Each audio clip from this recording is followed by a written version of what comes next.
저는 결혼 8년차, 5살 아들을 키우고 있는 36 여자입니다. 얼마 전 남편과 결혼 후 처음으로 심각하게 싸웠어요. 어떻게 생각해보면 둘 중 하나가 양보를 했더라면 큰 문제가 될 일은 아니었다고 생각하는데 저도 남편도 서로 생각하는 것이 너무 다르네요. 쓸데없는 말싸움으로 서로 감정 소모도 너무 심하고 이젠 다 그만하고 싶을 정도입니다. 오늘 제 이야기 한번 들어보시고 제가 정말 남편과 시어머니 말하는 대로 경우도 없고 싸가지도 없는 며느리인지 객관적으로 판단해주세요. 지금까지 8년 동안 우리 아들 낳고 육아휴직 딱 1년 했어요. 그때 빼고는 항상 남편이랑 맞벌이하며 살았고 결혼할 때 시댁과 우리 친정에서 똑같이 2천만 원씩 지원받아서 우리가 가지고 있던 돈이랑 합쳐서 집 구하고 혼수 맞추고 다 했습니다. 특별히 제가 시댁에 신세를 진 것도 없고 남편에 비해 크게 조건이 모자라지도 않아요.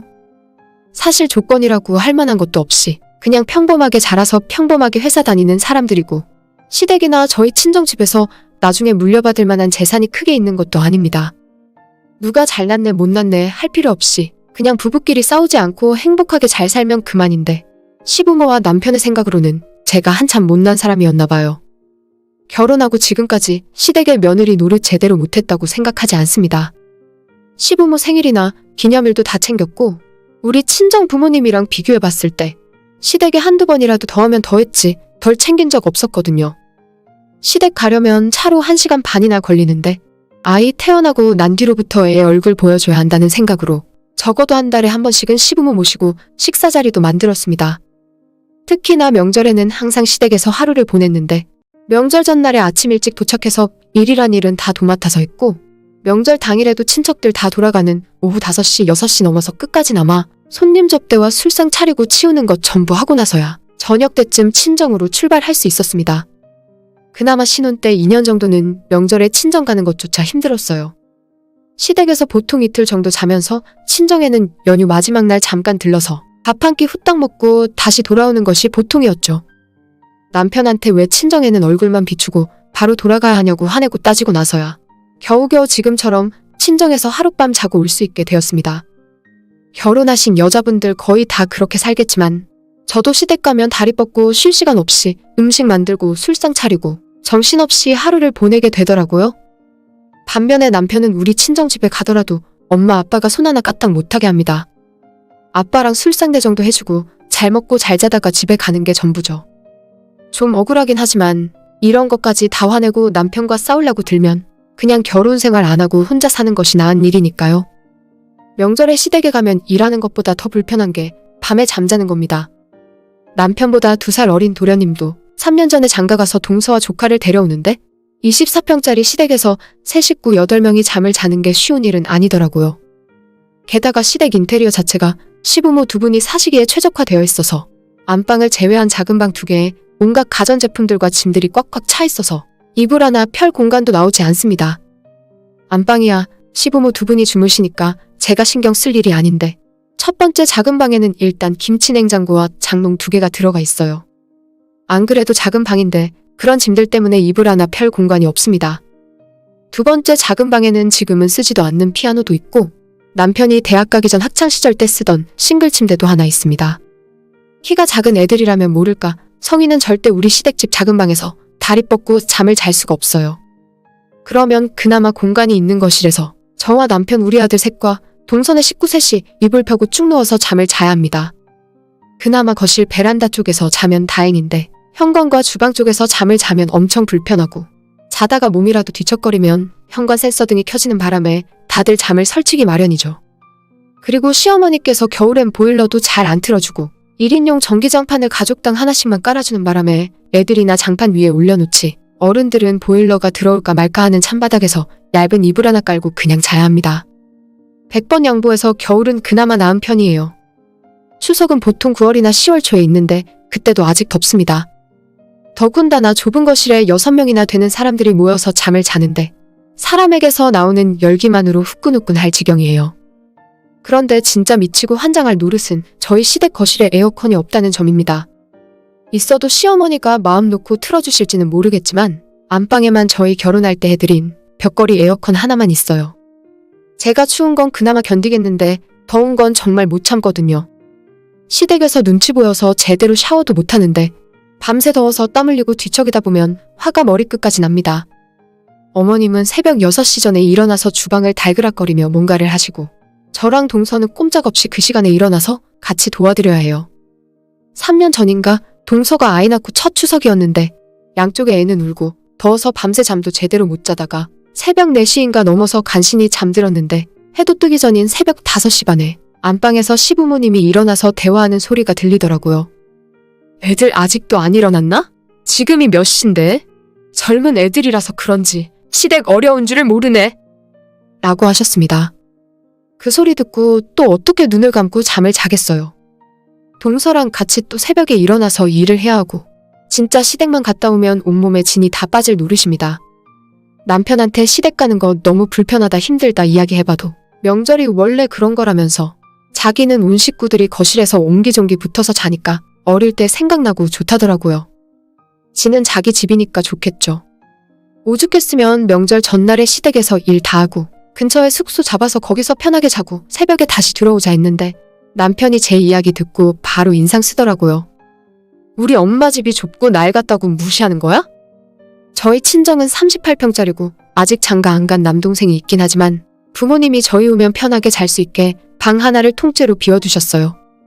원래 엄마가 쓸데없는 인테리어도 안 좋아하고 집안에 물건 많은 것도 싫어해서 38평짜리 집이지만 실제로 훨씬 크게 느껴집니다. 사람들이 잘 안 앉는다고 거실에 소파도 없애버리셨고 외손자 놀러오면 맘대로 굴러다니라고 커다란 매트 깔아놓으셨어요. 이런 세세한 것들부터 양쪽 집에서 해주시는 음식이나 시댁과 우리 친정집 형편 같은 것도 다 이야기하자면 남편이 너무 불편해하니까 그냥 넘어갈게요. 문제는 지난 설날이었어요. 남편한테 이번에는 진짜 사람들 모이는 거 걱정도 되고 무엇보다 아이 걱정 때문에 시댁에서 안 자고 명절 당일치기만 하고 오자고 이야기했어요. 대신에 우리 친정은 아예 생략하자고까지 이야기했습니다. 친정 부모님한테는 정말 죄송했지만 이 정도 양보 안 하면 남편은 아예 제 이야기를 들어줄 생각도 안 하는 사람이거든요. 미리 시어머니한테 명절 용돈이랑 차례비를 보내놓고 명절 당일 새벽에 일찍 출발해서 상 차리는 것 도와드리고 차례만 지낸 후에 집으로 바로 돌아오자고 이야기했더니 남편은 바로 도끼눈을 뜨면서 저보고 며느리 자격도 없는 여자랍니다. 그동안 제 생각해서 편의를 많이 봐주고 있었는데 배려해줄수록 만족을 모른다네요. 명절에 겨우 하루 자고 오는 건데 그게 그렇게 하기 싫은 거냐고? 차라리 이번 기회에 시어머니와 인연 끊고 따로 살라 합니다. 저는 절대 일을 크게 만들고 싶지 않았고 그럴 의도도 없었어요. 좁은 거실에서 다 같이 누워 자는 것도 싫었고 요즘은 건강도 걱정되니까 조금 조심하자는 건데 그게 그렇게도 무리한 부탁인 줄은 몰랐습니다.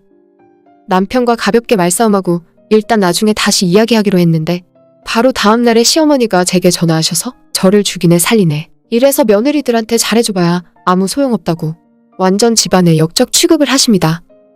저랑 완전히 이야기도 안 끝났는데 그 사이를 못 참고 남편이 시모한테 일러 바쳤나 봐요. 괜히 욕먹으니까 저도 기분 나쁘고 그날 집에 돌아와서 남편과 2차전으로 붙었어요. 네가 맞네 내가 맞네 말싸움하다가 남편이 결정적으로 하는 말이 자기가 저를 배려하느라 본인 엄마한테 미안한 것이 너무 많다네요.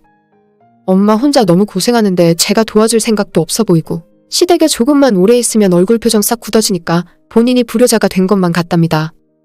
진짜 그 이야기 듣고 머릿속에서 피가 거꾸로 솟는 기분이 들었어요. 불효자? 남의 집 딸로 왜 자기 엄마한테 대신 효도하라는 건가요? 명절에 시댁 가면 저랑 시어머니가 설거지하는 거 한번 도와준 적 없는 남편인데 본인 손으로 직접 효도하면 죽는 병이라도 걸렸답니까? 시어머니한테 욕까지 먹은 마당에 저는 시댁 안 간다고 끝까지 버텼고 남편도 나중에는 앞으로 저보고 알아서 하랍니다. 저는 진짜로 이번에는 안 갈 생각이고 우리 애도 보낼 생각 없어요. 이번 설뿐만 아니라 이번 기회에 앞으로 돌아오는 명절에도 절대 시댁에서 잠 안 잘 겁니다. 결혼하고 지금까지 한 번도 거르지 않고 며느리 노릇 다 하고 살았다 생각했는데 이 사람들은 하나도 고마워할 줄 모르고 성에 안 찼나 봅니다. 자꾸 이 문제로 시끄럽게 하고 남편이나 시모가 또 한 소리 하면 저도 그땐 절대 참지 않고 끝까지 싸울 거예요. 계산 다 끝났고 아쉬울 것 하나 없습니다. 후기입니다. 설이 지난 지금 어느 정도 남편과 결말이 나는 것 같아요. 일단 저와 아들은 이번 설날에 시댁에 내려가지 않았습니다. 남편도 진짜 안 간다고 하자 단단히 화가 났고 시모도 저보고 미쳤다는 말 이상으로 쌍욕을 퍼부으셨어요. 설 끝난 다음에도 남편이랑 싸우다가 결국 이혼하기로 결정했습니다. 이제야 하는 이야기지만 남편이랑 저는 결혼 출발부터 조금 차이가 났어요. 시댁과 우리 친정 집안의 재산과 부모님들 직업도 차이가 있었고 남편과 저도 학벌이나 연봉이 차이가 났습니다. 당연히 저랑 우리 친정 쪽이 조금 더 잘 살았죠.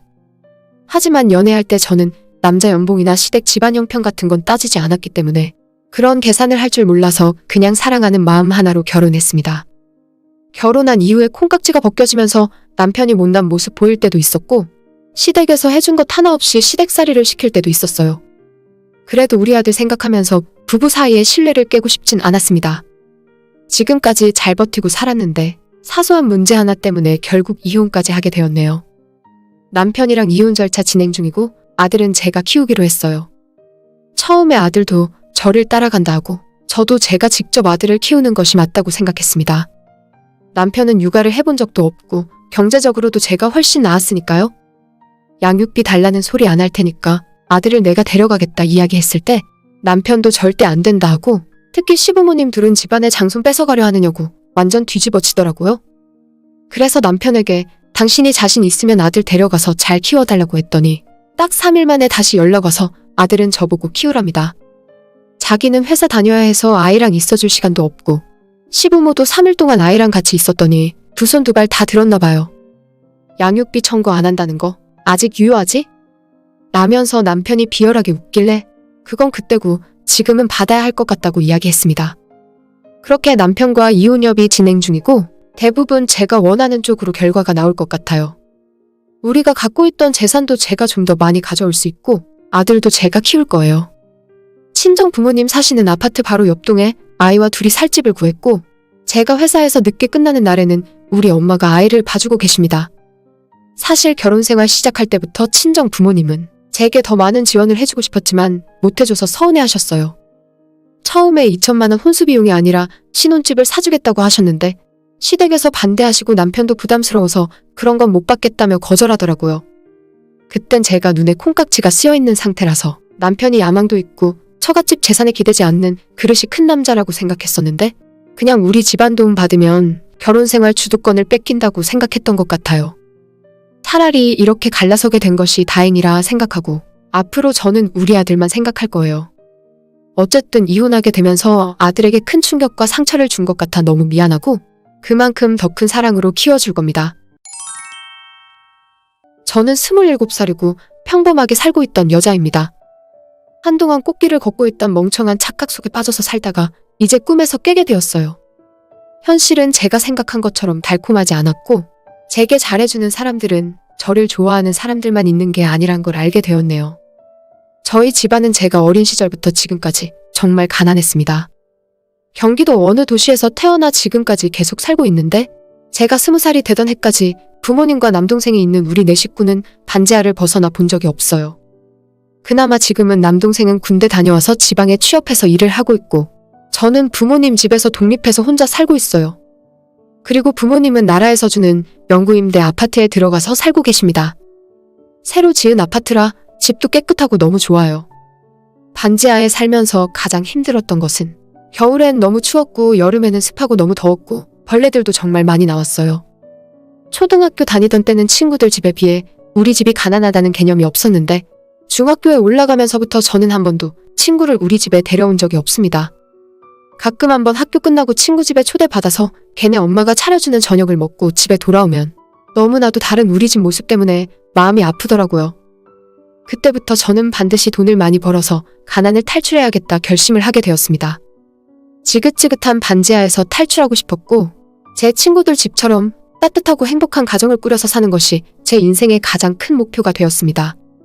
그래서 20살이 되자마자 대학을 포기하고 일을 시작했고 6시에 끝나는 사무직 일이 끝나면 동네에서 호프집이나 고깃집 아르바이트를 밤늦게까지 매일 했어요.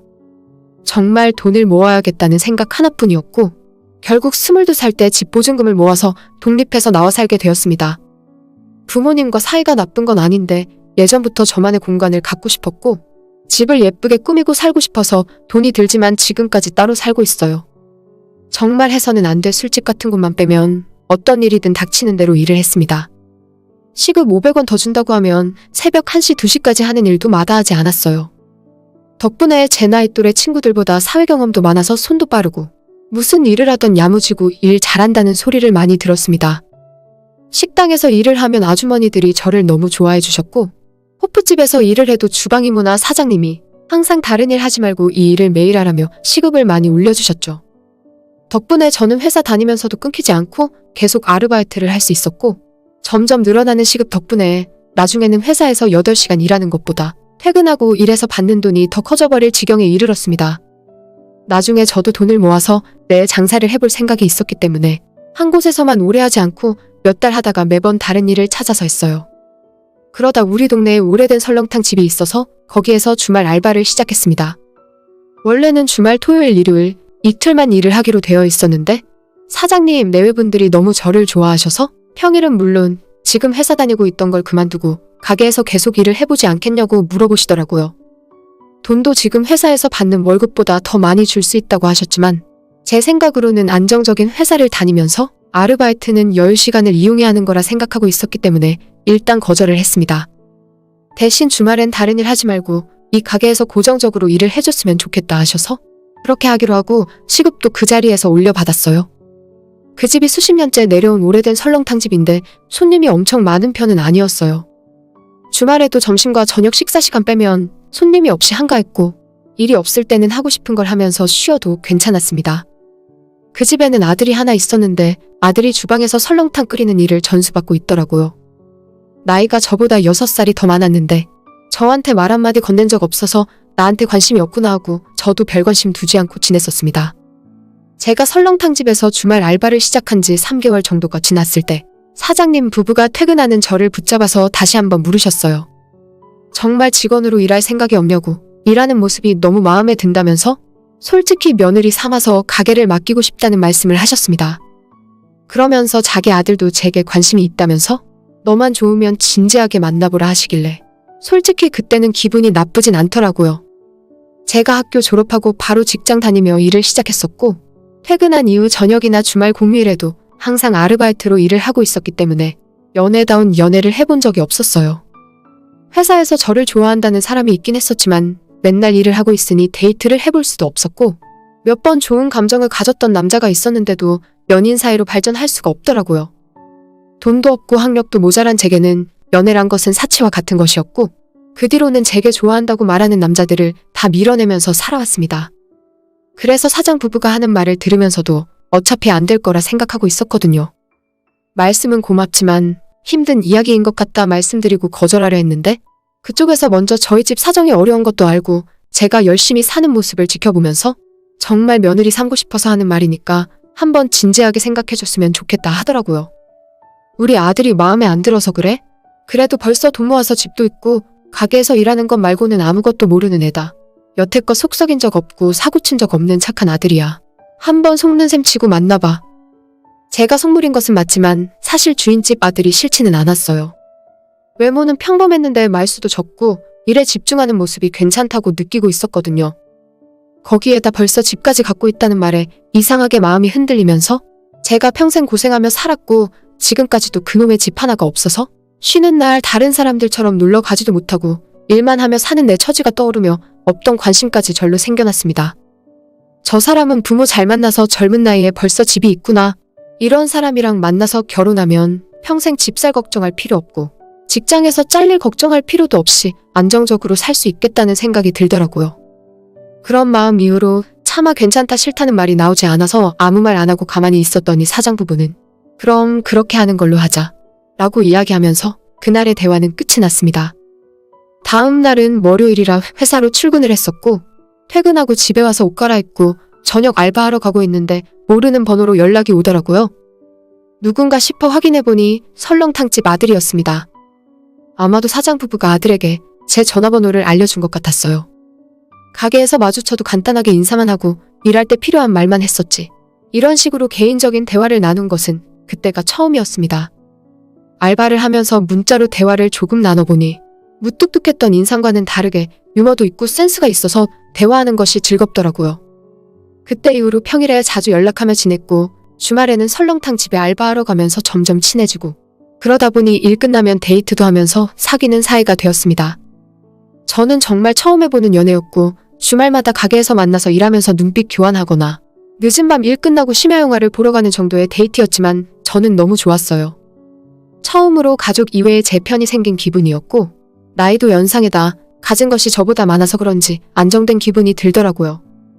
6개월 정도 그렇게 주말 연애를 하고 있을 때 사장은 또다시 저를 불러서 어차피 사귀기 시작한 거 연애 적당하게 하고 빨리 결혼해서 둘이 가게를 운영했으면 좋겠다 하셨어요. 자기들은 나이도 있고 이제 식당 일 그만하고 싶으니 너희들에게 맡기고 은퇴하고 싶다면서요. 본격적으로 일을 배우라 하시길래 저는 다니던 회사도 그만두고 일주일에 6일을 설렁탕집으로 출근해서 하루 종일 일을 했습니다. 그때 저는 뭔가에 홀린 사람 같았어요. 사장 내외 두 분과 당시의 남자친구가 저를 많이 좋아하는 것 같기도 했고 그렇게 일을 하면 금방이라도 결혼해서 이 가게 안주인이 되는 거라 생각했습니다. 일하시는 다른 직원분들도 다들 저를 작은 사장 며느리라고 부르셨으니까요. 밤늦게 하던 알바도 다 그만두고 식당 일에만 매달렸고 아침부터 저녁까지 몸은 힘들었지만 결국엔 내 가게가 될 거라는 생각에 기분은 좋았습니다. 제가 이 가게로 들어온 뒤 이상하리만치 장사가 잘 되었고 저는 그때 남자친구에게 냉동을 해서 택배로도 팔아보자는 제안을 처음으로 했었죠. 육수와 고기를 따로 포장해서 냉동하는 방식이었고 처음엔 이런 게 되겠냐며 반신반의했던 사장 부부도 나중에 주문이 늘어나니까 신나서 좋아하더라고요. 그렇게 연매출 12억, 동네 갑부 설렁탕집으로 소문이 났습니다. 가게도 번창하고 이제 금방이라도 결혼을 할 수 있을 것 같았지만 1년이 지나고 또 1년이 더 지나고 그 다음 해가 거의 다 지나가는데도 언제 결혼하라는 말이 없었습니다. 저희 집에서는 당연히 돈이 없으니 결혼해라 하실 수 없는 분위기고 저는 남자친구에게 너는 집도 있고 같이 일하는 직장도 있는데 왜 결혼할 마음을 빨리 먹지 않냐고 물었는데 그때마다 아직 제 나이가 너무 어리다는 둥 지금은 가게가 바빠서 결혼 준비하며 자리를 오래 비울 수 없다는 이상한 핑계만 대면서 차일피일 미루더라고요. 내심 걱정이 되었지만 그래도 언젠간 결혼할 사이니까 괜찮을 거라 스스로 마음먹었어요. 남자친구는 결혼을 미루는 것만 뺀다면 물심양면으로 제게 잘해주었고 그래서 의심 한번 한 적 없이 믿고 기다렸습니다. 그런데 어느 날부터 사장과 사모가 제게 작은 트집을 하나씩 잡기 시작했고 남자친구도 억지를 부리는 걸 보면서도 별다른 말 없이 침묵하더라고요. 예전 같았으면 저한테 다 맡겨놓고 신경도 쓰지 않았을 일인데 사사건건 사장 부부가 간섭하고 새로 들어온 직원들에게 제가 하는 일을 맡겨두었습니다. 남자친구와 일 끝나고 하는 심야 데이트를 언제 했는지 기억도 나지 않을 정도였고 마지막 반년 정도는 제 스스로도 이 사람과 결혼하지 못할 것 같다는 생각이 들었지만 지금까지 들인 시간과 제 노력이 아까워서 먼저 그만하자는 말을 못하겠더라고요. 가게는 날이 갈수록 장사가 잘 되고 택배 포장만 하루에 100개씩 하게 되었지만 제 월급은 3년 전과 비교해서 한 푼도 오르지 않고 그대로였습니다. 그전까지는 어차피 결혼하면 제 것이 될 가게니까 돈을 안 올려줘도 상관이 없었는데 둘 사이가 금이 가기 시작하고 마음이 불안해지기 시작하니까 저도 불만이 쌓이기 시작했어요. 그러던 어느 날 제가 이 가게에서 일을 시작한 지 3년이 조금 지났을 때 남자친구가 제게 이별을 통보했고 그 이유조차 제게 말해주지 않더라고요. 저도 더 이상 눈치 없이 붙어 있을 순 없을 것 같아서 알겠다고 일도 바로 그만두겠다고 이야기하면서 다음날 사장에게 이야기를 했습니다. 그러자 사장은 기다렸다는 듯 원래 우리 가게가 몇 년을 일하던 퇴직금이 없어. 그런데 너는 내가 딸처럼 생각했기 때문에 이거라도 챙겨주는 줄 알아. 라고 하면서 준비한 봉투를 건네더라고요. 아마 전날에 남자친구에게서 우리가 끝난 사이고 제가 일을 그만둘 거라는 소식을 먼저 듣고 봉투를 준비한 것 같았습니다. 전혀 아쉬워하는 기색도 없었고 별 다른 이야기도 없었기 때문에 저는 순간 엄청난 배신감이 들더라고요. 받은 봉투를 확인해보니 100만 원이 들어있었습니다. 제가 일을 시작한 지 3년이 넘었고 회사 다녔을 시절 계산법으로 제 퇴직금을 생각해봐도 700만 원은 넘는 돈을 받아야 하는데 저는 사장에게 이상한 소리 하지 말고 퇴직금이라도 제대로 달라는 말을 했습니다. 이 집에 들어와 내 일처럼 생각하며 3년을 보냈는데 월급도 안 올려주고 퇴직금도 없이 100만 원 주고 끝이라니 이걸 어떻게 받아들이겠습니까? 사장에게 100만 원 말고 제대로 된 퇴직금 780만 원 가량을 달라 이야기했더니 사장이 얼굴색이 싹 변하면서 무슨 말도 안 되는 소리를 하냐고 그런 큰 돈을 왜 너한테 주냐면서 정색을 하더라고요. 갈 곳 없고 일도 제대로 못하는 걸 데려다가 월급 주고 일도 가르쳐줬더니 이제 와서 자기한테 돈 내놓으라고 강도짓 한다면서 딸처럼 대해줬는데 은혜도 모르는 배은망덕한 것이란 소리를 들어야 했습니다. 처음엔 저를 며느리감이라고 생각했다면서 이제 와서는 딸인가 싶더군요. 여기서 언성 높여서 싸워봤자 말이 통하지 않는 사람이라 생각해서 저는 바로 노동청에 신고해서 제대로 된 퇴직금을 받아내기 위한 조치를 취했습니다. 신고하고 돌아와 집에 누워서 생각해보니 이대로 끝내기엔 억울하고 아쉽더라고요. 바로 구청에다 그 집에서 설렁탕용으로 한우를 쓰는 것이 아니라 수입을 사용한다고 신고했고, 김치에 들어가는 고춧가루도 국내산이라고 표기되어 있지만 중국산을 쓴다고 신고했어요. 요즘 세상에 구청에 신고를 하면 어떻게 상황이 진행되는지 다 알려주더라고요. 한 달도 지나지 않아 해당 업장에 경고와 과태료 처분이 되었다고 연락이 왔어요. 속이 다 시원했고 며칠 후에 사장이 제게 전화를 해서 너가 신고한 거냐고 욕까지 하면서 방방 뛰었습니다. 저는 당연히 무슨 말인지 영문도 모르겠다고 제 밀린 퇴직금이나 빨리 달라고 했죠. 온라인으로 판매하던 곳에도 가게에 평범한 손님인 척 위장해서 식당의 더러운 모습을 사진으로 찍어서 올리고 원산지 위반했다는 사실도 올려두었어요. 당연히 그 뒤로 주문은 뚝 끊기다시피 했고 가게 홈페이지에는 악플만이 가득했습니다. 원산지를 속이고 주방이 그렇게 더러운 줄 몰랐다면서 다시는 그 식당에 가지 않겠다는 사람들이 수십 명이었죠. 저는 너무나도 통쾌한 마음이 들었습니다. 사람이 만나고 헤어질 수 있다고 생각하지만 끝내는 마당에 계산이라도 확실히 했어야죠. 제가 그 남자가 아니면 다시는 만날 남자가 없는 것도 아니고 그 식당이 아니면 일을 할 곳이 없는 것도 아니니까요. 지난 시간은 똥밟았다 치더라도 퇴직금만 제대로 계산해줬더라면 제가 이런 일까지 벌이진 않았을 겁니다. 얼마 후에 노동청에서 경고가 있었던 건지 자세한 원인은 알 수 없지만 처음에 사장이 제게 주었던 100만 원을 제하고 나머지 돈인 700만 원 가량을 아무 말 없이 입금해 주었어요. 옛날에 좋았건 말건 어쨌든 지금은 헤어진 인연이라서 저는 미련이고 뭐고 아무것도 남지 않았습니다. 그동안 모아둔 돈과 퇴직금을 바탕으로 작은 가게 하나 차릴 돈은 되는 것 같아요. 남의 집에서 지금까지 몇 년을 일을 했기 때문에 이번엔 꼭 제 가게를 차려서 해보고 싶습니다. 열심히 준비하고 있고 꼭 잘 됐으면 좋겠어요.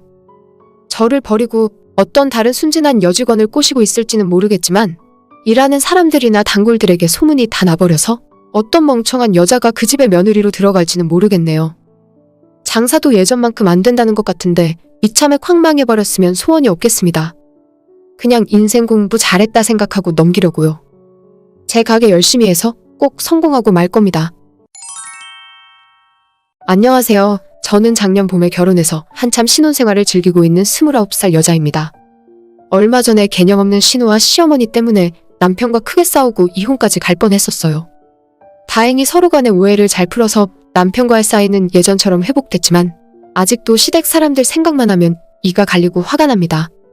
남편은 그 당시에 빠르게 상황을 파악하고 제게 진심으로 사과를 했지만 아직도 시모와 신우는 자기들이 뭘 잘못했는지 모르겠다는 사람들이라서 저도 그냥 포기하고 살려고요. 이제 결혼했으면 다 같이 가족이고 식구인데 뭘 그런 걸 가지고 일을 크게 만드냐고 하는데 진짜 제 이야기 한번 들어보시고 제가 일을 크게 만든 건지 그 인간들이 욕먹을 짓을 한 건지 판단 좀 해주세요. 저희 엄마는 예전부터 반찬 가게를 하고 있습니다.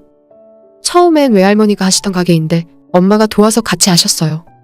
지금은 외할머니 연세도 많으시고 일하시는 것이 힘드셔서 은퇴하시고 작은 이모 불러다 둘이 같이 하고 있습니다. 아빠는 평범한 회사원으로 일을 하고 있지만 엄마가 반찬 가게 하시면서 돈을 많이 벌었어요. 외할머니 하실 때까지만 해도 남의 상가에서 새들어서 하시다가 지금은 거길 구입해서 월세도 없이 장사하십니다. 오빠 결혼할 때 아파트도 하나 해주셨고 저는 진작에 오피스텔 하나 제 앞으로 해주셔서 매달 월세도 받고 있어요. 어리고 철없을 때는 제 친구 엄마들은 집에서 살림하시거나 멋진 옷 입고 회사 나가는 게 마냥 부러웠는데 지금은 우리 엄마가 얼마나 고생하시면서 치열하게 사셨는지 알고 있으니까 세상에서 엄마를 가장 존경하고 사랑합니다. 저희 시아버지는 중학교에서 교감 선생님으로 일을 하고 계셨고 결혼 전 상견례를 할 때부터 교육자 집안이라는 자부심이 대단했어요. 아버님도 아버님이지만 평생 돈 안 벌고 집에서 살림만 하신 시어머니가 오히려 더 난리더라고요. 자기 가족들은 교육자 집안이라는 타이틀 때문에 사람들 눈치를 너무 많이 보고 살았다면서 학부형이라도 알아볼까봐 새치기 한번 못하고 어디 가서 물건값 하나 깎아달라 소리도 못하고 살았다는데 교육자고 뭐고 간에 원래 새치기는 하면 안 되는 거고 요즘 세상에 가격 다 붙어 있는데 물건값을 깎아달라 하는 건 진상이 아닌가 싶었어요. 우리도 그냥 사돈댁처럼 남들 시선 안 보고 장사나 했어야 하는데 라고 하는데 누가 보면 대통령 영부인이라도 된 줄 알겠더라고요. 아무튼 시어머니는 사회생활을 한 번도 안 해봐서 그런지 평소에도 푼숙기가 있고 말할 때 생각 없이 말하는 것 같았습니다. 시댁 한번 갔다 오면 대놓고 시집살이 시키면서 괴롭힌 적은 없지만 다른 집 며느리는 어떻다더라. 우리 아들은 처갓집이 잘 사는데도 결혼할 때 뭐 받은 게 없다. 같은 헛소리나 해대며 제 신경을 벅벅 긁어대더라고요. 시어머니가 그런 헛소리를 하면 그 피해는 고스란히 남편이 받았습니다. 항상 남편이 대신 사과하고 미안하다. 우리 엄마가 조금 생각 없이 말하는 경향이 있다. 라고 저를 달래는 식이었죠. 특히나 시어머니는 집에서 살림을 하는 자기는 고상한 사람이고 밖에서 장사를 하는 우리 엄마를 은근히 아래로 보는 경향이 있었습니다. 그러면서도 우리 친정에 돈이 더 많다는 것이 열등감으로 작용하는 건지 자꾸만 너희 집은 돈 많으니까 친정엄마한테 해달라면 되겠다 같은 말을 하시더라고요. 우리 엄마가 돈이 많거나 적거나 그게 제 결혼 생활이랑 무슨 상관이랍니까? 이미 차고 넘칠 만큼 받았을 뿐더러 엄마가 평생 고생해서 벌어놓은 재산을 제가 무슨 권리로 달라 말아 하겠어요. 가끔 제가 하거나 친정엄마가 해서 보내준 반찬을 가져다 드린 적도 있는데 그냥 음식이 맛있으면 맛있다고 하면 될 것을 꼭 너도 나중에 할 거 없으면 친정엄마랑 반찬 장사나 하면 되겠다 라는 식으로 듣는 사람 속 뒤집어 놓는 소리를 하시더라고요. 오히려 제가 그 소리 듣고 기분 나빠서 얼굴 표정이 굳어 있으면 부모님이 반찬 장사 하시는 게 뭐 어때서 그러냐고 부모님 직업 창피해하면 안 된다면서 속을 한 번 더 뒤집어 놓습니다. 시어머니 댁에 반찬 놓고 가면 시집가서 따로 살고 있는 신우가 꼭 며칠 뒤에 자기 엄마한테 반찬 얻어가더니 자기는 왜 안 주냐고 자기도 달라면서 당연하듯 공짜로 친정엄마 반찬을 추가로 더 달라고 성하였어요. 서로 좋은 게 좋은 거라고 엄마 가게에서 팔다가 남은 반찬은 종종 시댁 식구들과 나눠 먹으라며 주시는데 몇 번 가져다 주니까 시모도 고마워 안 하고 신우도 고맙다는 말 없이 공짜로 더 달라 한다거나 다음엔 고기 반찬으로 달라고 한다든지 돈도 안 주면서 뻔뻔한 모습을 보이니까 주면서도 빈정 상하고 기분 나빠서 처음에 몇 번 가져다 주다가 관뒀어요. 엄마한테도 남는 반찬 우리 시댁 가져다 줄 생각하지 말고 그냥 떠리로 팔던지 일하는 이모랑 나눠서 먹으라 하고 시댁에는 하나도 주지 않았습니다. 아무리 팔다 남는 반찬이라지만 못 먹을 물건도 아니었고 돈을 원하는 것도 아니라 그냥 고맙다 잘 먹었다 소리 한번 하면 될 텐데 그런 말 한 번 한 적도 없이 더 큰 것만 바라는 시댁 사람들의 도둑놈 심보에 완전 질려버렸어요. 제가 한동안 반찬 가져다 드리는 걸 그만두었더니 시모와 신우가 제게 먼저 연락해서 요즘은 사돈댁 가게가 장사가 잘 되나 보네 라고 하면서 은근히 반찬 남는 것 좀 없냐고 가져오라는 식으로 말씀을 하시더라고요.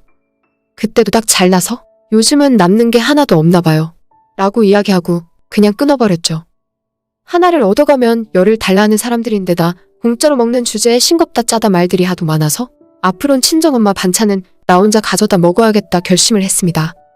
그렇게 저는 친정엄마와 시댁 식구들을 완벽하게 갈라놨다 생각하고 있었는데 제가 한 가지 방심하고 있었던 건 그 사람들이 언제든지 우리 엄마 가게로 찾아갈 수 있다는 점을 깜빡하고 있었어요. 시댁에 반찬을 가져다 주지 않은 지 2달 정도 지났을 때 제가 퇴근하다 반찬 좀 사가려고 엄마 가게에 들렀습니다. 저는 결혼한 이후로 엄마 가게에서 반찬을 사다 먹었지 절대 그냥 가져온 적이 없어요. 엄마가 먼저 너무 많이 남았다고 챙겨주거나 가져가서 남편이랑 먹으라고 주는 건 있어도 파는 물건을 제 맘대로 가져온 적은 단 한 번도 없습니다. 옛날부터 얼마나 힘들게 만들어서 파는지 알기 때문에 공짜로 먹고 싶은 생각한다는 것 자체가 미안한 일이거든요. 아무튼 퇴근하고 갔더니 가게에 손님은 별로 없었고 엄마는 주방에서 뭔가를 만들고 있더라고요. 이모한테 별일 없냐고 묻고 제가 고른 반찬들을 계산하고 있는데 이모가 뭔가를 말할까 말까 망설이다가 주방에 있는 엄마한테 들리지 않도록 조용히 귓속말로 이야기하는 겁니다. 요즘 너네 신우랑 시모가 번갈아 가며 맨날 와서 반찬 가져가더라? 처음에 그 이야기 듣고 당연히 와서 돈 주고 사간다는 줄 알았어요. 제가 가져다 준 엄마 반찬이 입에 맞아서 이젠 직접 와서 사 먹는구나 싶었습니다. 그런데 이야기를 자세히 들어보니 두 모녀가 하루가 멀다 하고 찾아와서 오늘은 뭐가 맛있냐고 물어보고는 반찬 2-3개를 골라서 잘 먹을게요 하면서 그냥 가지고 나간다는 겁니다. 저는 처음에는 이모가 뭘 잘못 알고 말씀하시는 줄 알았어요. 세상에 그런 사람들이 어디 있냐고 엄마한테 돈 줬을 텐데 이모가 못 보고 그런 소리 하는 거 아니냐고 물었지만 진짜 아니랍니다. 지금까지 두 모녀가 10번도 넘게 왔다 갔는데 돈 내는 꼴을 한 번도 못 봤대요. 엄마도 짜증나는 상황이긴 한데 이제 결혼 생활 시작한 제가 괜히 시댁에 해코지 당할까봐 그냥 적선한다 생각하고 참고 있는 거랍니다. 그 말 듣고 엄마 일하고 있는 주방에 뛰어들어가서 그게 맞냐 사실이냐 물어봤어요.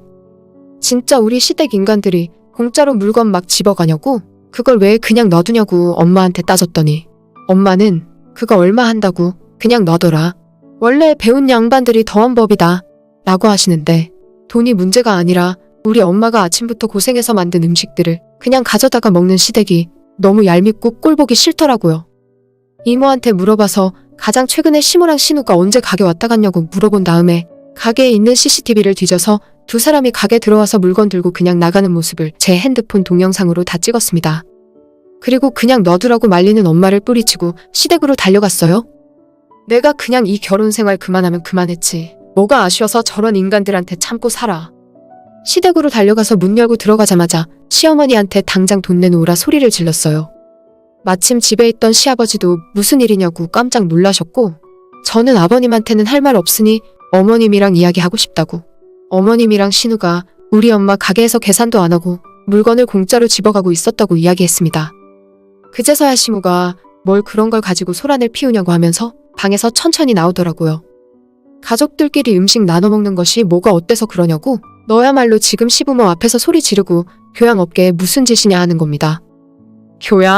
교양 좋아하시는 분이 남의 가게에서 도둑질 하시냐고? 한두 번이 아니고 상습범인데 경찰 부를 거라고 막 소리 질렀어요.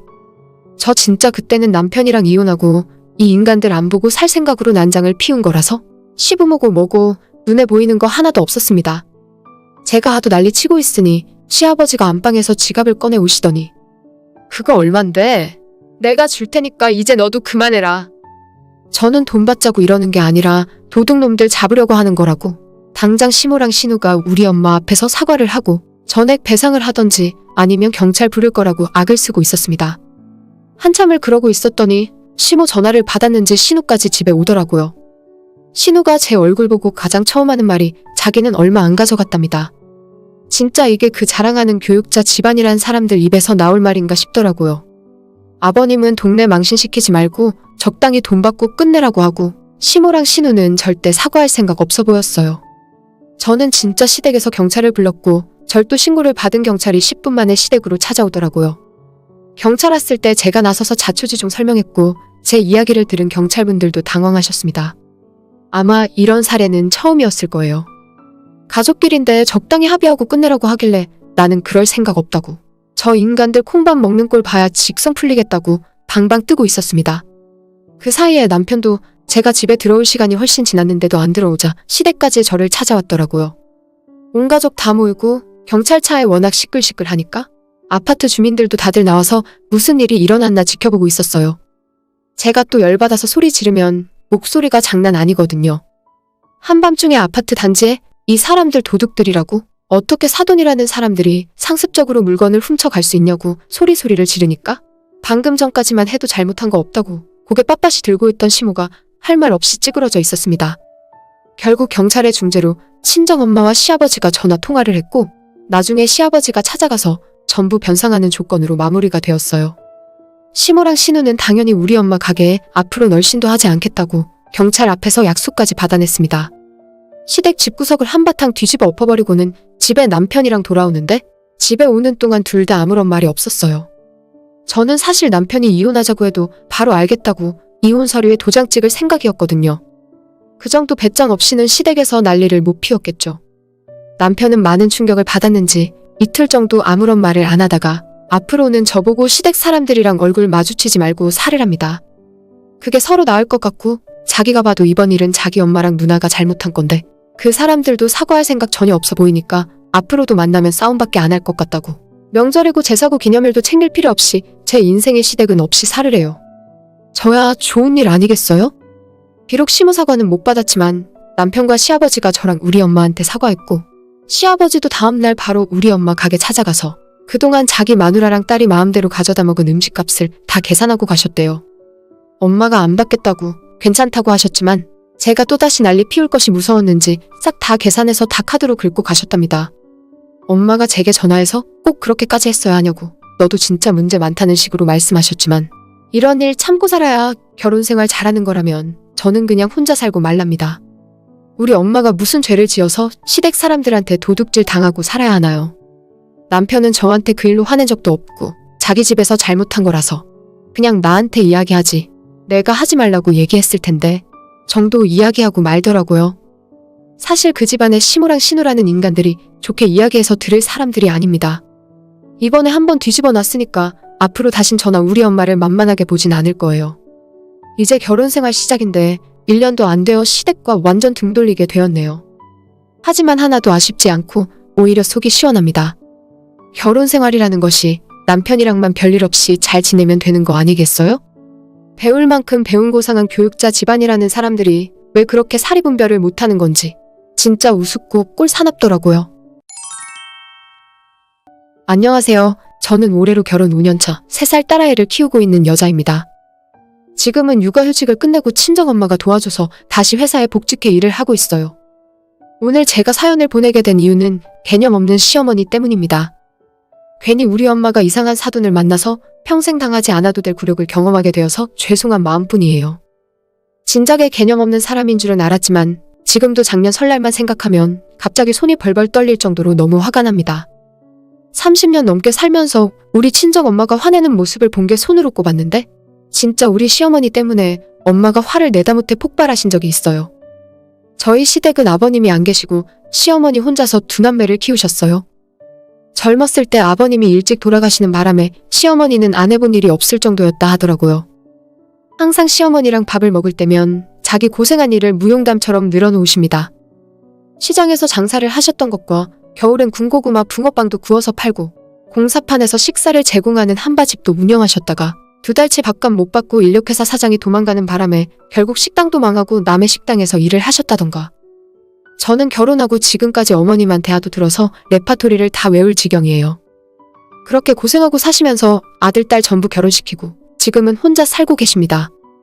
지금도 그다지 넉넉한 형편이라 할 수는 없지만 그래도 시어머니 혼자 사실 만한 작은 아파트 한 채 있고 저희와 신혼애가 보내는 용돈과 정부에서 나오는 돈으로 생활하시는데 문제는 없는 것 같더라고요.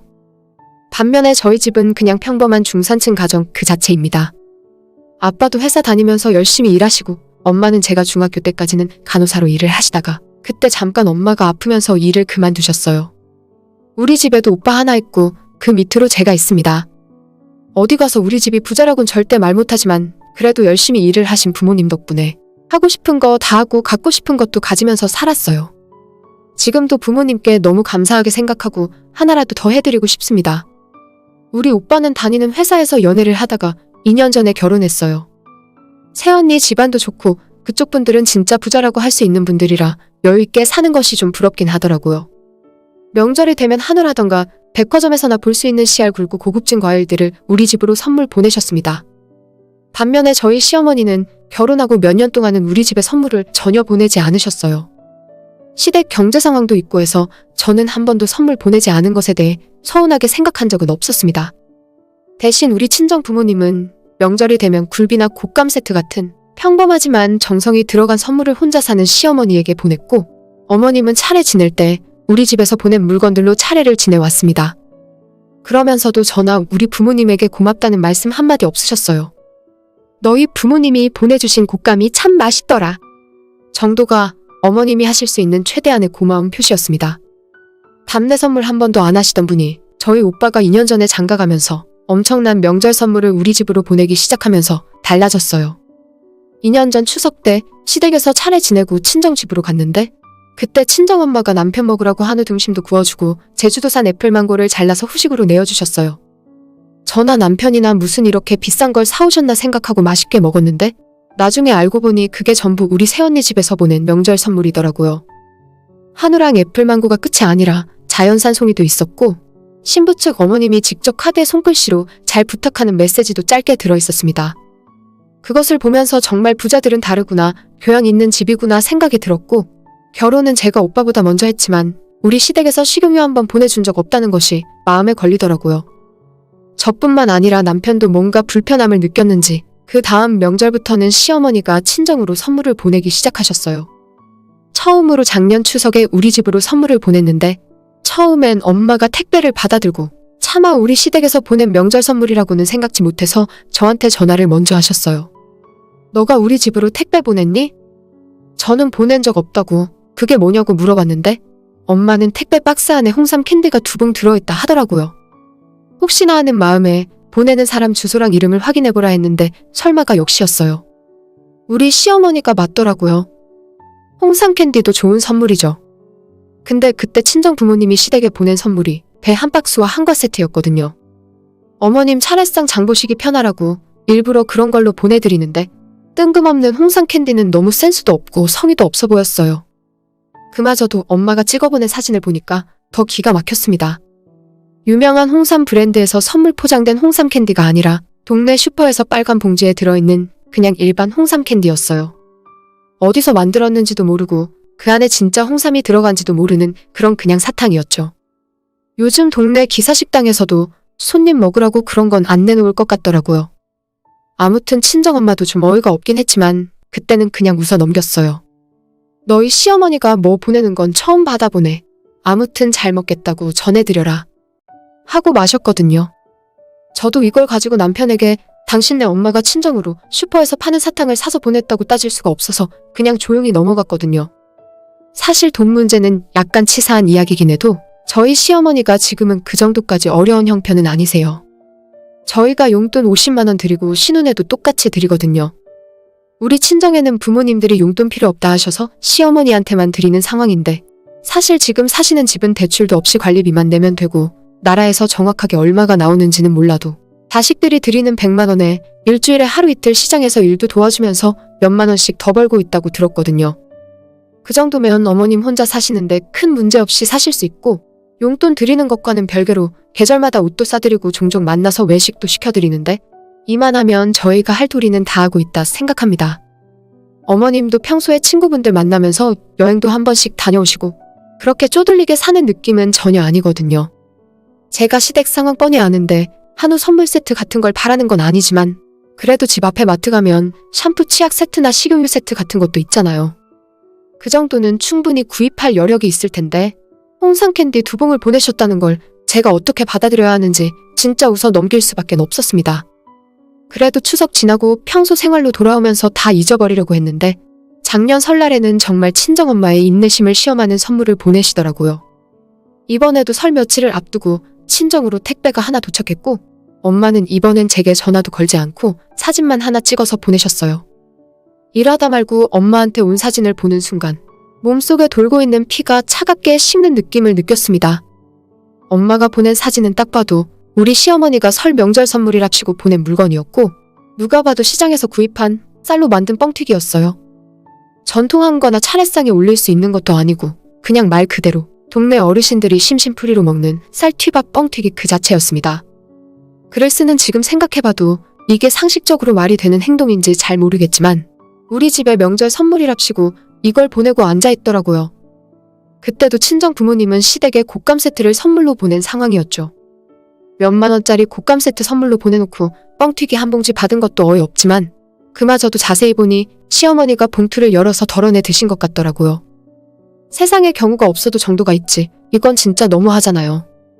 일하다 말고 잠깐 밖에 나가서 친정엄마한테 전화를 했는데 엄마도 원래 그렇게 화를 내는 분이 아니신데 한숨을 푹푹 쉬면서 기분이 좀 많이 나쁘다. 차라리 보내지 마시지 이게 뭐니? 라고 하시더라고요. 우리 엄마가 이런 식으로 말씀하시는 걸 저는 처음 봐서 너무 죄송하더라고요. 엄마가 예전에 같이 일하던 간호사분들이 아직도 잊지 않고 명절에 선물도 보내주세요. 새언니네 집에서 보내주는 것처럼 고급스러운 물건들은 아니지만 그래도 정성이 담긴 선물이고 받는 사람도 기분 좋고 보내는 사람의 정성이 느껴지는 그런 선물들이거든요. 저나 우리 부모님이 선물 안 준다고 흉본 적도 없는데 명절 선물로 먹다 남은 뻥튀기를 보내는 건 그냥 우리 집안을 우습게 아는 것밖에 더 되나요? 아빠가 이 뻥튀기를 보면 엄청 속상해 하실 것 같다면서 아빠 오기 전에 버려야겠다 하시더라고요. 정말 죄송했고 내가 우리 오빠처럼 부잣집이랑 결혼하지 않아서 엄마가 이런 일을 당하는 건가 하고 바보 같은 생각이 들기도 했어요. 엄마는 나중에 아빠한테 이야기해서 앞으론 우리 시어머니한테 명절 선물 안 보내기로 하셨다고 나중에 연락이 오더라고요. 저도 더는 못 참을 것 같아서 남편에게 이 사실을 이야기했고 우리 부모님이 정말 실망을 많이 하셨으니까 시어머니한테도 앞으로 선물 보내지 마시라고 전해달라 했습니다. 남편은 제 이야기 듣더니 얼굴이 벌겋게 달아올라서 제게 미안하다 사과하고 친정엄마한테까지 전화 걸어서 죄송하다고, 자기가 직접 챙기지 못해서 이런 일이 벌어진 것 같다고 사과했어요. 사실 시어머니가 어렵게 살아온 것도 알고 험한 일 많이 하시면서 명절 선물도 제대로 받지 못하셨을지도 모른다 생각해요. 하지만 제가 결혼하고 나서 우리 친정 부모님이 몇 년 동안 추석 설날에 선물을 보냈는데 어머님도 눈이 있으면 대충 어떤 걸 보내야 하는지 아실 거 아닙니까? 남편이 시어머니한테 이야기를 뭐라 했는지는 몰라도 다음날 시어머니가 제게 전화를 하셔서 그 뻥튀기가 시장에서 유명하고 맛있는 거라고 한참 설명하시더라고요. 맛있는 뻥튀기건 아니건 지금 그게 뭐가 중요하겠어요. 제가 속물인지는 몰라도 차라리 마트에서 파는 10,000원짜리 식용유 세트를 보내셨더라도 우리 엄마나 제가 이런 기분을 느끼진 않았을 거예요. 돈이 문제가 아니라 먹다 남은 뻥튀기를 보낼 정도로 우리 집을 하찮게 생각했다는 사실이 너무 서운하고 화가 납니다. 그때 이후로 우리 친정 부모님과 시어머니의 교류는 전혀 없으세요. 지난 추석도 서로 선물 안 보냈고 이번 설날도 그냥 넘어가십니다. 저도 시어머니한테 잘할 생각 없고 딱 기본만 하기로 했어요. 어머님이랑 외식하는 것도 싫고 그런 자리에는 일 있다는 핑계를 대고 남편만 보냅니다. 정말 좋은 게 좋은 거라고 저나 우리 부모님이나 혼자 사시는 시어머니한테 잘해드리려고 했는데 세상 일이 제 마음 같지 않네요. 그 일이 있은 후에 친정 부모님 앞에서 시어머니 이야기는 절대 하지 않습니다. 남편도 요즘엔 우리 친정집에 가면 부모님 눈치 보느라 한마디도 못하고 죄인처럼 있다옵니다. 대체 시어머니 한 사람 때문에 이게 뭐하는 짓인지 모르겠어요. 앞으로 선물 주고받을 일 없어서 그건 좋다지만 상식적으로 살았으면 좋겠습니다. 안녕하세요. 저는 작년 봄에 결혼해서 아직 1년도 지나지 않은 따끈한 신혼부부입니다. 남편과는 동갑내기로 연애 3년 하고 결혼했어요. 사실 연애할 때 남편 성격이 그렇게 좋은 편은 아니었지만 밖에서 큰 문제를 일으킬 정도는 아니라고 생각했기 때문에 걱정하는 마음도 있었지만 믿고 결혼했어요. 연애 시절 차를 타고 가다가 누군가 앞지르기를 해서 끼어들면 욕을 하고 심하면 쫓아가서 다시 추월해야 직성이 풀리는 것 같더라고요. 누군가 건드리지만 않으면 평소엔 화를 내지 않는데 상대방이 자기한테 위협이 되는 행동을 하는 것 같으면 제 기준에서는 좀 심하게 화를 냈습니다. 하지만 남자들 이 정도는 다들 그런 거라 생각했고 오히려 바보같이 참고 있으면 손해를 보는 세상이니까 그렇게 나쁘게 보이진 않았어요. 그렇게 결혼을 하고 지금까지 살았는데 남편의 이런 성격이 설마 우리 가족을 향해서 화를 내고 욕을 하게 될 줄은 몰랐습니다. 결혼하고 나서 신혼집이 저희 친정에서 멀지 않았기 때문에 우리 친정엄마가 자주 집으로 찾아오셨어요. 반찬도 가져다 주시고 부모님은 처음 보는 사위니까 어떻게든 잘 해주시고 친근감 있게 해주시려고 많은 노력을 하셨습니다. 남편 좋아하는 반찬도 만들어서 가져다 주셨고 저희들 부담 안 갖게 같이 밥 먹을 때는 저희 돈 안 쓰게 하시고 정말 편하게 잘해주셨어요. 특히 우리 엄마는 집안에 아들 없이 딸만 둘이라서 사위가 생겨 든든하다 좋아하셨죠. 남편이랑 같이 엄마 모시고 백화점도 가고 마트에서 장도 본 적이 있는데 그때마다 엄마가 나중에 따로 제게 전화하셔서 사위랑 다니니 든든하고 너무 좋았다고 하시더라고요. 사위가 진짜 아들은 아니었지만 엄마는 같이 다니는 것만으로도 대리만족을 하시는 것 같았어요. 같이 놀러 다니고 싶고 엄마 친구분들에게 사위 자랑을 하고 싶었지만 엄마의 마음과는 달리 남편은 약간 거리를 두고 그렇게 친하게 지내진 않았습니다. 그 부분이 남편에게 서운한 점은 하나도 없어요. 저도 시부모님에게 살가운 며느리는 아닌 편이고 당연히 상대방 부모가 어색한 것은 당연한 거니까 부담스럽고 피하고 싶은 마음이 들 수도 있는 거죠. 제가 시댁에 가면 시부모님들도 제게 잘해주시긴 했지만 친정엄마의 사위사랑만큼은 절대 아니었습니다. 어느 때는 제가 질투가 날 정도였고 엄마가 제게 전화해서도 이 서방은 요즘 어떠냐 괜찮냐 뭐 먹고 싶은 건 없냐고 먼저 물어보실 정도였죠. 그렇다고 제 남편이 특별한 능력이 있거나 돈이 많은 것도 아니었어요. 정말 평범하기 그지없는 사람인데 이상하게도 엄마 눈에는 이쁘게 보였나 봅니다. 하지만 남편은 장모에 관심이 부담스러웠고 엄마가 잘해주고 친하게 지내려 할수록 더 피하고 부담스러워하는 것이 느껴졌어요. 오죽했으면 보다 못한 제가 엄마에게 적당히 하라고 몇 번씩 말씀드리기도 했는데 그래도 엄마는 사위가 너무 든든하고 좋다면서 아들처럼 생각하셨습니다. 평소에 화가 많은 편인 남편에게는 한 가지 약점이 있었는데 키도 180 넘고 생긴 것도 남자다운 남편이지만 매운 음식을 정말 못 먹는다는 점이었어요. 중학교 올라가면서 시아버님 일 때문에 시댁 식구들 모두 미국으로 건너갔고 그곳에서 고등학교 졸업할 때까지 살았어요. 그래서 그런지 식성도 햄버거, 피자같이 느끼한 것들 좋아하고 한식 중에 매운 음식은 잘 못 먹습니다. 아예 못 먹는 건 아니고 김치찌개나 라면 같은 건 먹을 수 있지만 청양고추 정도만 매워져도 맵다고 힘들어하고 땀을 뻘뻘 흘리다가 화를 내고 짜증냅니다. 저는 연애 때부터 그 사실을 잘 알고 집에서도 매운 음식은 해준 적이 없어요. 하지만 저희 집에서는 예전부터 매운 음식을 정말 많이 먹고 엄마랑 아빠도 청양고추 없이는 밥 한 숟갈 못 드실 정도로 매운 걸 좋아하세요. 제가 결혼해서 남편을 데려갔을 때도 엄마가 매콤하게 낙지볶음을 해서 대접했었고 해물찜이나 닭발 같은 것도 친정집에서 자주 먹는 음식이에요. 이런 음식들에 남편은 굉장히 힘들어했고 차마 장모님 앞에서는 뭐라 못하니까 억지로 먹는 척을 하다가 집에 돌아오면서 제게 매운 음식 좀 그만 주셨으면 좋겠다고 말 좀 해달라고 한 적도 있거든요. 그래서 제가 엄마한테 우리 갈 때만이라도 매운 건 그만 만들라고 이야기해서 그때부터는 남편 좋아하는 불고기 같은 달달한 반찬 위주로 만들어 주시더라고요. 하지만 엄마도 아빠도 조금 옛날 사람들이라 한국 사람이면 매운 음식을 먹어야지 사위가 왜 그런 걸 못 먹냐고 내심 못마땅해 하셨는데 얼마 전에 사건이 터지고 말았습니다. 설을 얼마 앞두고 우리 친정집에서 남편이랑 다 같이 밥을 먹었는데 그때 엄마가 갈비찜을 했다고 밥 먹으러 오라고 해서 건너갔어요. 남편이 신나게 갈비찜을 뜯고 있었는데 엄마가 사위 김치도 좀 먹어. 이거 유명한 데서 사온 김치인데 아주 맛있어. 조금 매울 수도 있을 텐데 한번 먹어봐. 라면서 먹어보라고 권하더라고요. 남편이 평소에 김치 정도는 먹을 수 있는데 그리 즐기는 편은 아니라 말을 안 했으면 밥 다 먹는 동안 젓가락 한 번 안 갔을 거예요. 그런데 장모님이 손으로 찢어서 밥 위에 얹어주니까 어쩔 수 없이 김치를 한 조각 집어서 입에 넣더라고요. 어차피 김치니까 저는 별로 신경 쓰지 않고 있었는데 남편의 얼굴이 조금 이상해지더니 금세 새빨갛게 달아오르기 시작했습니다.